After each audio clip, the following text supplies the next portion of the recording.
The Elvis Press Tree Conspiracy Program with Rives, Elliot, and John Brennan. All right, everybody. Hi, we are here. This is John Brennan and Rives. We have a very special guest today, and we're really excited about this because so many questions, so many pieces of information that we're going to get. We'll start off by the introduction. This is Mr. Chef Dez here. That's Chef D-E-Z. Hello. Hey, how are you? Great. Thank you so much for joining us. This is really exciting. We have a bunch of questions for you. Okay. The first thing that we want to start with is your experiences with Elvis and the ghost at Graceland, or at least the picture of the ghost. We'll see what we think about the theories and things like that. So if you could sort of explain your origins of, your fandom with Elvis, and then get into what happened with the picture. Yeah, you bet. Hey, I can talk for hours, so please interrupt me whenever you can. Long story short, always been an Elvis fan since I was a little boy. He died when I was 10 years old, so I was 10 in 1977. Actually went to his house in Beverly Hills in 1975, and I have a great video on the photo we took there, and a great story of my family getting up to his front door. But anyway, always been a fan, always wanted to go to Graceland. Never did get to see him in concert, unfortunately. But I went there in 2018 in October. I hosted a culinary tour through the South. So Nashville, Memphis, New Orleans. It's called the Spoons and Tunes culinary tour. But I had 20 guests. We went to Graceland, obviously. And I did the whole tour, and my headspace wasn't there because I was just so concerned about my guests. We got a chance, my wife and I, and two of my kids, we went to Florida, and on the way back, we stopped in Memphis and went to Graceland and just did the morning sort of tour of his meditation gardens. And my family was great. They let me have all the time I need to sort of really take in the moment.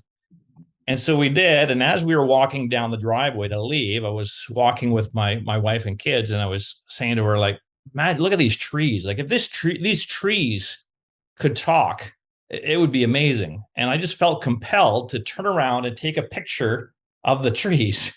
And I was like, not a picture of Graceland, not a picture of the wall with all the signatures, of the trees. And so I did. And we, had a moment in our Jeep outside the wall and playing some of his music. Then we left. Stayed in Nashville that night. And in the hotel room, I was just reviewing my photos, all digital, of course, nowadays, reviewing the photos because we had stayed at the Marshall House the night before in Savannah, which is supposedly the most haunted place in the world. So my daughter and I, we were trying to see if there's any ghost images in there, and there wasn't. So she went on to her own thing. I just kept looking at the photos, and I came across this one photo of the trees in Graceland. And there's something different about it. There's something in the background, but it sort of overlaps one of the trees too. So my first thought was, like, look at this, something different. Enlarged it. And in my opinion, you could sort of see Elvis's face with the glasses and so on and so forth. And some people, oh my goodness, there's nasty people out there. The people have, told me I'm on crack, get a life. Yeah, I'm a lunatic, like all these things. Like, and man, if you got a comment, just, hey, keep it to yourself. I'm just going to delete it anyway. So what's the point of putting it there? Hit skip, go down to the next video you want to watch, like fast forward, whatever you want to do. Like, don't bother me with that stuff. Anyway, I get it. You put yourself out there, you're going to get everybody coming out. I get that. But you look at it, and some people said, I've got everything. Some people say, hey, that's a lens flare. 100% that's a lens flare. I have other people say, look, I've been working in the film industry for 20 years. That is not a lens flare. That is something there. And the other video I did, my first one, I sort of went by it a little bit too quick, and I got that in the feedback. So I went back and I did another video after I heard back from a lady named Linda, who is supposedly a psychic, and she could see 3 images in there, not only the face of Elvis, but also his mother Gladys and a dog too. And she lightened the image a little bit, and she circled it, and she sent it to me. So I did another video, and that video is linked in the description of my original video, and you can see it a lot better. And there is definitely something there. And you know what? I've had people say, oh, that looks like Andrew Dice Clay. That looks like, Ringo Starr. How do we really know on this side, maybe they're trying to come through, and maybe to our human eyes, we can't see it as much as they intended us to see. Who knows? Like, who knows this stuff, right? All these people think that, man, they know the word of God. And some people say, oh, it's the work of the devil. Don't look at it. Like, how do we really know in this, these earthly beings that we are, what it really is? But there is definitely something happening there. Incredible. So it's really, so to tell you a little bit about how we experience this, and we're having some fun with it because it is kind of fun or whatever, but truly I had watched your video before we went to Graceland. We went in July of 2022, and it's odd that July 2019 is when you took your picture. So there's something to do with the month of July. We took a picture of me, and it was after I had explained your video, and in the background, same thing. There's like it's not a lens flare. It's not a digital artifact. It's some sort of other thing, an orb or something in the trees. And seriously, that's when we started flipping out. We were like, there's something to this. So that's why we wanted to speak to you. We have all sorts of silly theories or whatever, but what is your, like, in your soul, what do you think that this could possibly be? Do you think that it's Elvis is trapped, or do you think that he's just looking down happy at Graceland, sort of watching all the people come through? Like, what do you think it is? Why is he in the trees? My personal opinion, I don't know why he's actually specifically in the trees or not, but I don't know. I think as a spirit, you can go be wherever you want, right? And you can visit whoever you want, whenever you want, what time frame. Supposedly time doesn't exist on the other side, right? It's something that's hard for our minds to get a hold of. But in that video, I also explained that while we were there, and after I discovered this video on my phone, I said, my family, hey, come and have a look at this. My son said, hey, you're not going to believe this, but when you were touching his grave, I wished as hard as I could that, man, you are such a big fan that Elvis would show himself to you in some sort of way. And I believe he did. Like, I've had a guy recently say, comment in my video, you're some schmo from British Columbia. Why would Elvis, of all people, show himself to you? You're just some schmo in some schmo town. I don't know. I don't know why this happens or what, but, and it's great that guy has it all figured out, right? Well, it is a great way of putting it. It's probably because he showed himself to you because you believed. Absolutely. That's it. So, I don't think he's trapped. I think he's, he really appreciates, the fans still, and that's the biggest thing. Sort of, he was always worried about when he was alive. Even as early as when he went to the army, he thought he was going to be forgotten. He was going to come back, and everybody's going to forget about me while I'm gone, and my career is going to be over. So he did everything he could to show the fans how much he appreciated them. He would meet them at the gates. He would sign autographs. He would be interrupted. No problem. He would do it as often as he could. So I really think that's really in his soul, just to keep everybody happy. And I bet you, I believe there's another side. And if there truly is, I believe he's looking down and is proud as can be as the legacy that he has left here on Earth.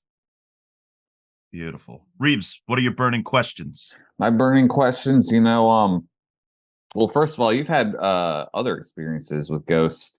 I remember you saying you were going to the Marshall House also on that trip looking for orbs. I believe you mentioned in the video. I'd love to know a little more about that and your connection with the other side. Well, we didn't find anything at the Marshall House. That was our second time staying there, and nothing. I mean, I know it's truly haunted, and we tried many different things of taking photos different times of the day, even at pitch dark in the night, and nothing. But the other the other video that I have on my YouTube channel is one that we believe is my wife's grandmother's ghost appearing in an orb. And why we think that is just a video, and it's shot just from a cell phone.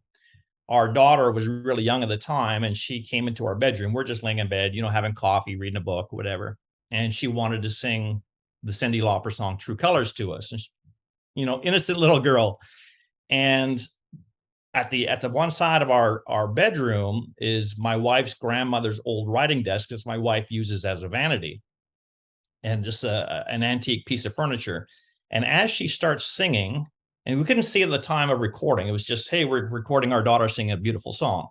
But once you replay the video, as she starts singing, her singing is nice and clear, and you see this orb rise up from that desk, and the audio goes crackly the whole time afterwards while this orb is there, and it shines really bright, like she wanted to come and see her and experience her singing this innocent little song, and shines bright. And as she finishes the song, the orb goes back down into the desk, and you'll see that there's no sunshine coming in. I'm not moving the camera in any way to sort of create a reflection. I'm holding it as still as I possibly can.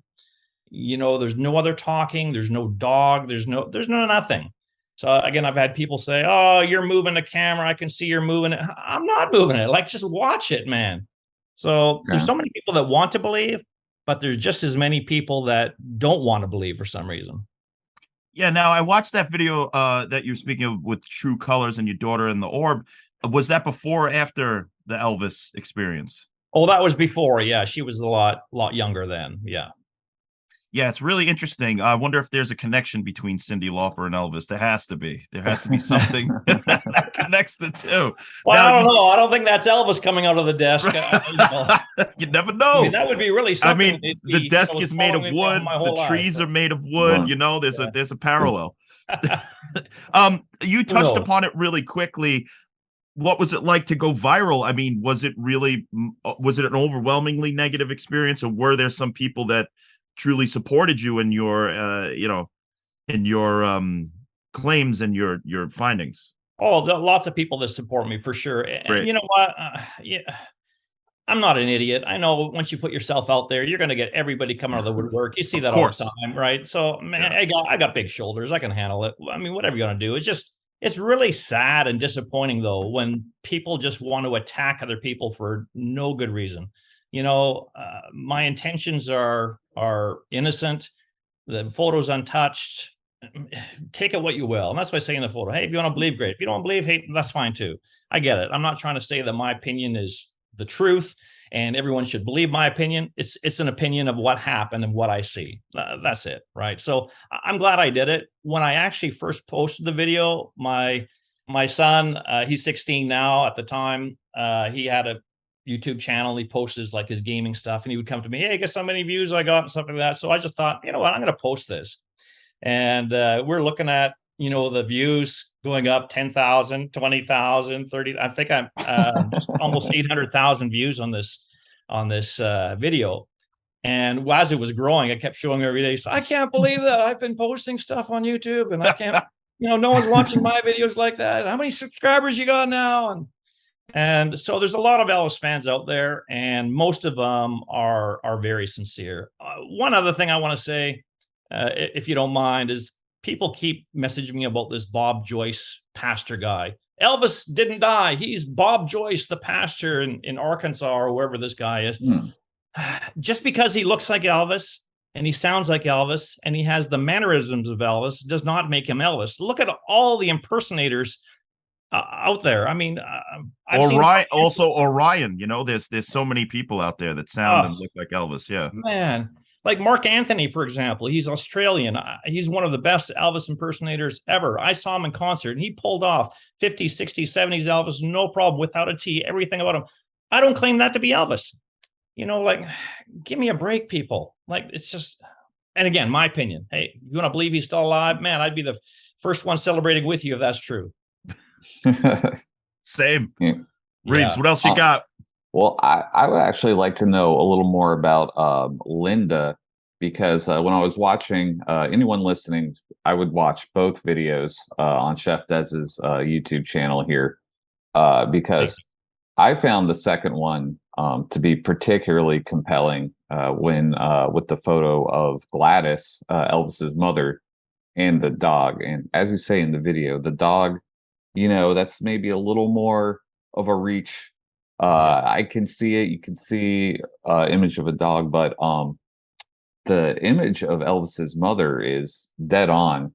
Absolutely. it's uncanny. And I would say anyone,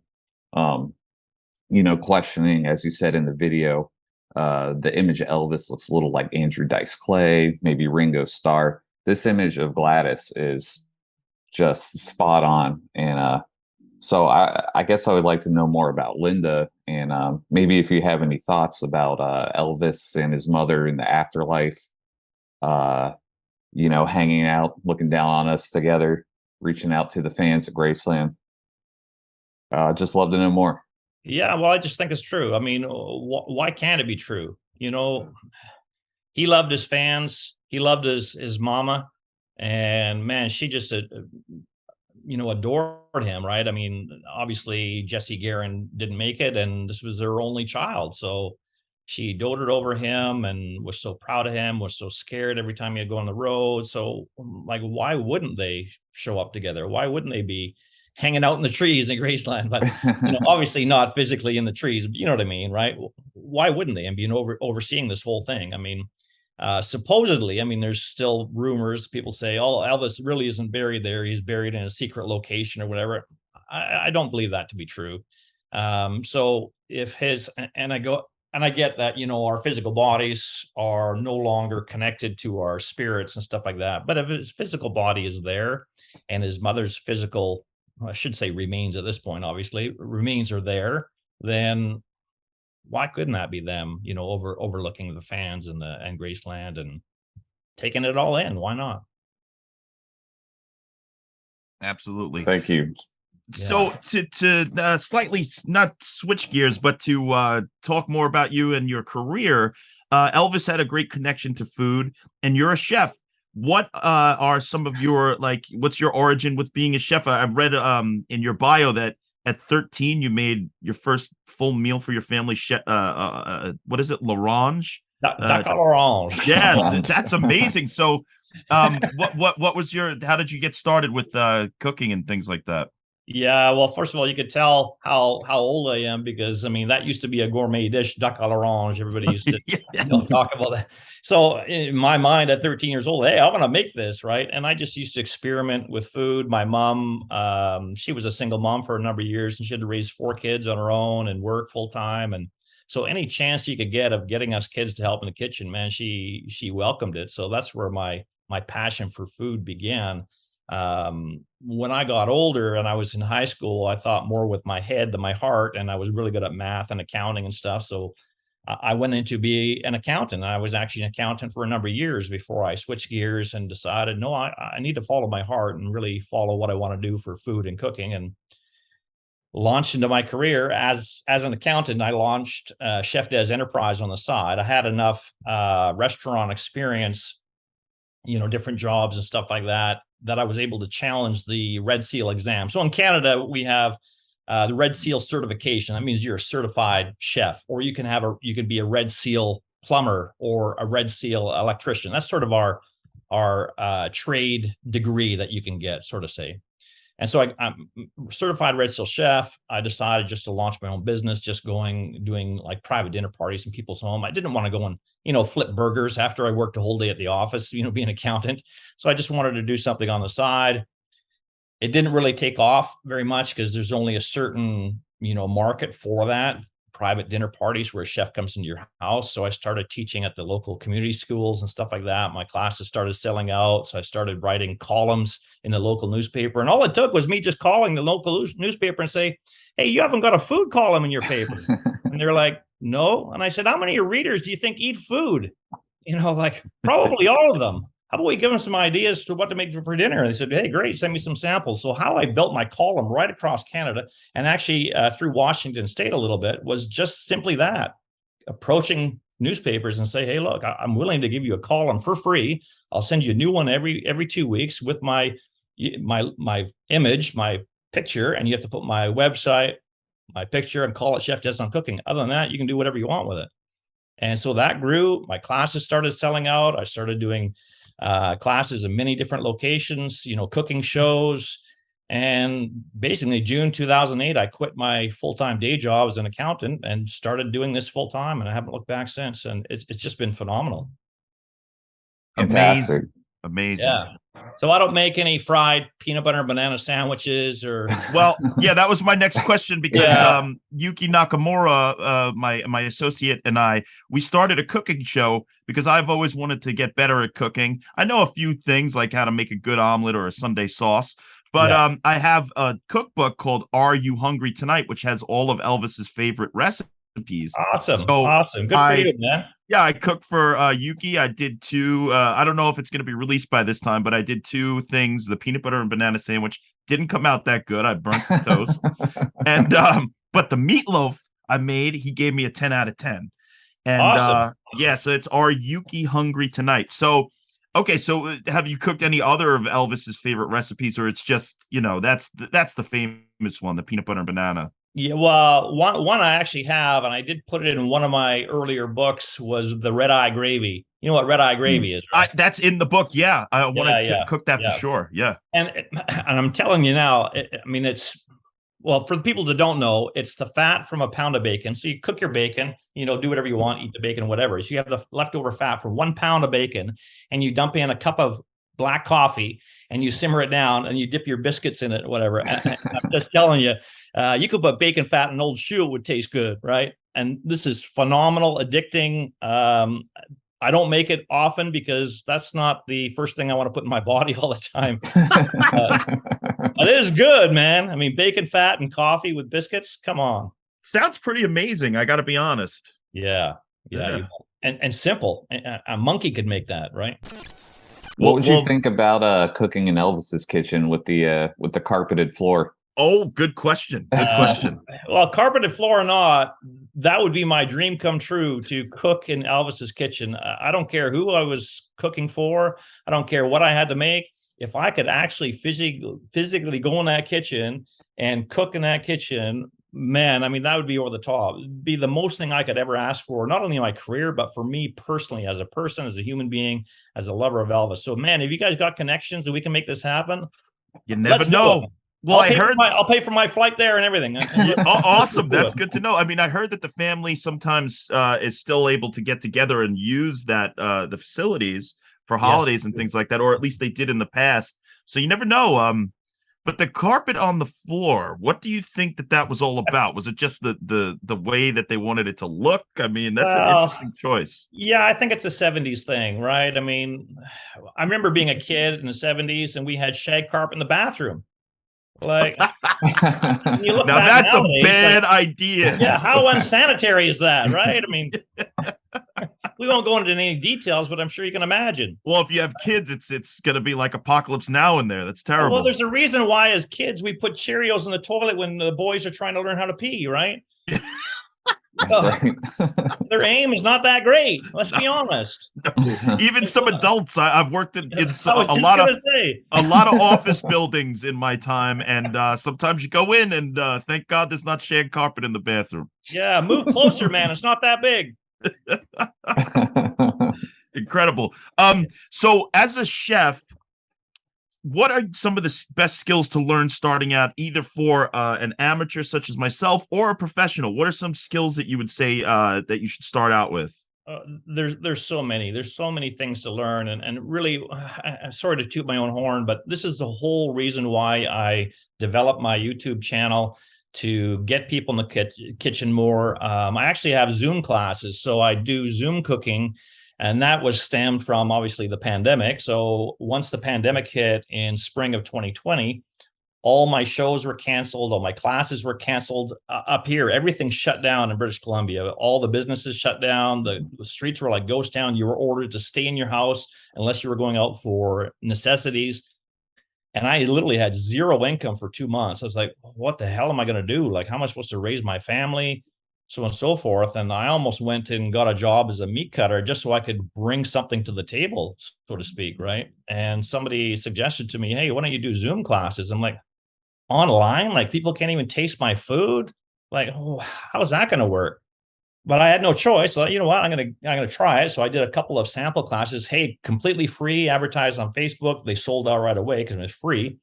And I thought, okay, there's something to this. And I've never looked back. And through those classes, what my goal is to teach average normal people how to cook like a chef, how to taste things, how to adjust, how to deglaze a pan. I mean, there's so many things that you can teach people. And I look at it as a very simple thing. Everyone has a kitchen. Chances are you guys have a kitchen right now in your home, right? Yep. Chances are you're going to eat food the rest of your life. If that's going to happen, you always have the kitchen there anyway. You might as well make an effort to get better at it, because cooking's not going away, folks. It's never going to go away. The only time it's going to go away if you win the super, what do you guys call it down there? The Super Bowl, not the Super Bowl lottery, the Powerball. Mega Powerball. Millions. Powerball. Yeah, Yeah. Powerball. I'm in Yeah. Canada, so we don't have that. We have Lotto Max or whatever. But if you win the lotto and you have a choice then just to hire me to cook for you for the rest of your life, you never have to cook again. But the chances of that are 1 in millions. So you might as well embrace it. Cooking's not going to go away. You might as well learn to get better at it. So what I do is I really break it down for people through my videos, through my classes, my live classes, and every single live Zoom class that I've done, I also turn it into recording for half the price. So a live class, if you want to join me, chefdez.com, costs you $20 Canadian. I think that's like $1 US. I'm not sure. And you can then get the recording. If you missed a class, you can get the recording for half the price for only $10. And I still send you the printable recipe. You have access to that recording for 30 days. You could download it permanently or just watch it, whatever you want to do. But it's just teaching those fundamentals and teaching them in a way that's entertaining, but also just really breaks it down. If there's one thing that I'm good at, just going back from feedback, is I can really teach people stuff that I know anyway. I can't teach you how to build a deck. I can't teach you how to build a piece of furniture because I can't do that myself. But cooking, man, I can teach it. And there's just so many things. I can't even make a list for you, John, about where you should start. There's just so much to learn. All I have to say is take that first step. Well, as you said, chefdez.com, and also check out the YouTube page, Chef Dez, D-E-Z. I love the series, If You've Got Eggs, You've Got Dinner. Yeah, you bet. Yeah, I'm a great. corporate chef for BC Egg up here in British Columbia. And so I develop new recipes for them, do videos, do egg tips. I love eggs, so it's a perfect fit, right? And I'm also the sales rep for Big Green Egg. You guys know about Big Green Egg being in the US, right? Yep. And Big Green Egg sales rep for British Columbia as well, and just a great charcoal grill. But and I have some Big Green Egg videos on there. There's something for everybody on my channel. So if you go to chefdez.com, you click on the YouTube logo there, you'll see my channel and everything I got. Scroll through the playlist. I have a travel playlist. I have recipes, obviously, egg recipes, other recipes, kitchen tips, Elvis playlist, cars playlist. I mean, there's something there for everybody on my channel. Absolutely. I'm going to make your quesadilla ASAP. That was like so mind-blowing to me that it could be so simple. Yeah, I mean, protein in a quesadilla, why not eggs? Absolutely. So Rives, thank you so much, Chef Dez. Rives, anything that we missed? Do you want to just anything that you think that we should wrap up with, whether it's supernatural, natural, whatever, Rives, let us know. Well, I just have one last question. If you could fix any meal for Elvis, he's 20 feet away in the jungle room, you're in his kitchen. What would you fix him? What would it be? Oh man, you're putting me on the spot here. There's so many good recipes.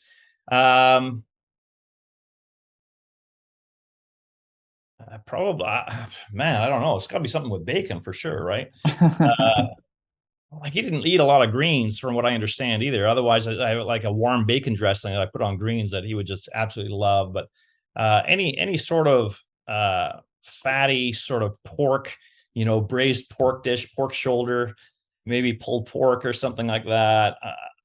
I don't know. I mean, there's so many things that I do that I don't think he would like, because it's just beyond his realm of what he thought. His tastes were very, very simple and in excess of all these, red eye gravy and bacon. He'd eat a pound of bacon at a time, I think, and cheeseburgers. And so very good question. I wish I had a better answer for you, but man, I'm sure I could pull something off. Well, there's an amazing video online of Mary Jenkins, his chef. Oh yeah, yeah. She's great. She describes what it was like the first time that she had to make the peanut butter and banana sandwich, the fried one. And I guess his final meal was a cheeseburger.